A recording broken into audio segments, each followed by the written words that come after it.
Olá! Hoje a gente vai mergulhar de cabeça em uma das leis mais importantes do Brasil, a Lei de Responsabilidade Fiscal, mais conhecida como LRF.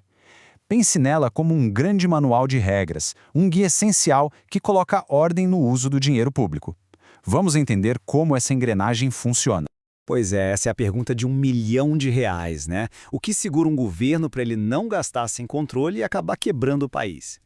Antes da LRF, a resposta para essa pergunta era, bem preocupante. O cenário era de muita instabilidade.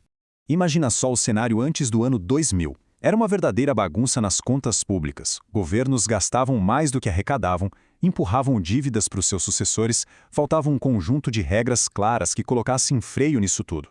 E então, em maio de 2000, veio a virada de chave. Nasceu a Lei Complementar 101, a nossa LRF. E olha, ela não foi só mais uma lei no meio de tantas outras. Ela foi um divisor de águas, o marco que chegou para instituir de vez a responsabilidade e o planejamento na gestão do dinheiro de todo mundo. E uma das coisas mais poderosas da LRF é justamente o seu alcance. Ela não é uma lei que vale só lá para Brasília, para o governo federal. Nada disso. Ela se aplica a toda a estrutura pública do país. E quando a gente fala toda a estrutura, é para levar o pé da letra. A LRF vale para a União, para todos os estados, para o Distrito Federal e para cada um dos mais de 5 mil municípios. E não para por aí não, hein? Ela vale para os 3 poderes: executivo, legislativo e judiciário. Até estatais que dependem do Tesouro estão no pacote. Resumindo, ninguém escapa das regras. Bom, a LRF se sustenta em 3 pilares principais. O primeiro, e talvez o mais básico de todos, é o do planejamento. A ideia aqui é muito simples, mas transformadora. Acabou o improviso. O gasto público precisa obrigatoriamente seguir um plano muito bem amarrado. E esse esquema aqui ilustra perfeitamente essa lógica. Existe uma hierarquia, uma espécie de cascata de planejamento. Tudo começa com uma visão de longo prazo, que vai se desdobrando até chegar nas ações do dia a dia. Uma coisa está sempre conectada à outra. Na prática, esse plano se divide em 3 etapas. Tudo começa com o PPA, que é o plano de voo para 4 anos. Depois, todo ano tem a LDO, que funciona como a ponte, definindo as regras do jogo para o ano seguinte. E por fim, vem a LOA, que é o orçamento detalhado, preto no branco. E a regra de ouro é: se uma despesa não está prevista na LOA, ela simplesmente não pode acontecer. Simples assim. Muito bem, já vimos o pilar do planejamento. Agora vamos para o segundo, que é o do controle. A LRF foi muito inteligente aqui, porque ela mirou exatamente no maior gasto de qualquer governo para impor limites bem rígidos. E qual é essa despesa? Gastos com pessoal, salários de servidores, aposentadorias, pensões, a maior fatia do bolo orçamentário, não tem jeito. Então foi exatamente nesse ponto que a LRF decidiu apertar o cinto. E os limites são numéricos, bem claros. Para a União, o gasto total com a folha de pagamento não pode passar de 50% da sua receita corrente líquida. Já para os estados e municípios, o teto é um pouco maior, 60%. São percentuais que não deixam margem para dúvida.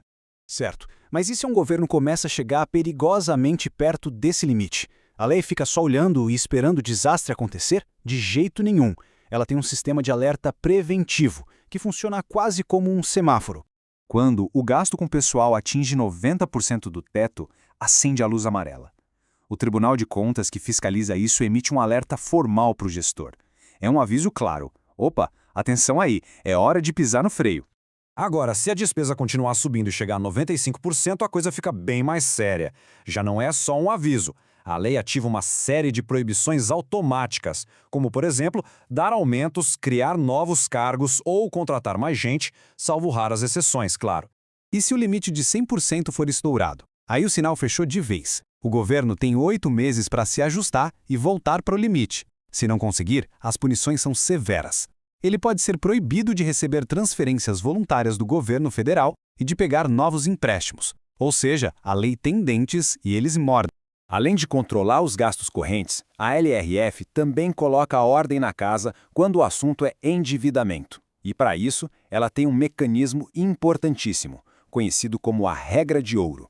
O que essa regra diz, em bom português, é o seguinte: o governo não pode se endividar para pagar suas contas do dia a dia. A quantidade de dinheiro que ele pega emprestado num ano não pode ser maior do que o total que ele gasta com investimentos, como obras e compra de equipamentos. A lógica por trás disso é separar o que seria uma dívida boa de uma ruim. É quase como na nossa vida pessoal, né? Pegar um financiamento para comprar uma casa é um investimento. Agora, pegar um empréstimo no banco para pagar a conta de luz é sinal de que as finanças estão descontroladas. Para o governo, o princípio é o mesmo. E assim a gente chega ao terceiro e último grande pilar da LRF, que amarra tudo isso, a transparência. A premissa é clara: se o dinheiro é público, as contas também precisam ser totalmente abertas. A lei não deixa margem para dúvida. Ela determina que tudo, do planejamento inicial até o último centavo gasto, seja divulgado de forma ampla. E claro, hoje em dia o principal canal para isso é a internet, garantindo que a informação chegue a todo mundo. E para a gente conseguir acompanhar, existem 2 relatórios que são fundamentais. O RRO, que sai a cada 2 meses, é um resumo que mostra como o orçamento está sendo executado. E o RGF, a cada 4 meses, funciona como um verdadeiro check-up da saúde fiscal, mostrando se os limites da lei estão sendo cumpridos. O mais interessante é que tudo isso fortalece o que a gente chama de controle social. A lei garante acesso aos dados em tempo real, exige audiências públicas. Basicamente, ela convoca cada cidadão a ser um fiscal ativo do dinheiro público. Por tudo isso que a gente viu, não é nenhum exagero dizer que a LRF realmente mudou a cultura da gestão pública no Brasil. Ela trouxe um novo padrão de planejamento, de controle e, principalmente, de responsabilidade com o dinheiro que é de todos nós. E isso nos deixa com uma reflexão final, não é mesmo? A lei está aí, as regras são claras, as ferramentas existem. Mas o grande desafio, mais de 2 décadas depois, continua sendo garantir que tudo isso seja cumprido à risca. A busca pela disciplina fiscal é uma jornada constante. Fica aí o pensamento. Agradeço a companhia nesta análise.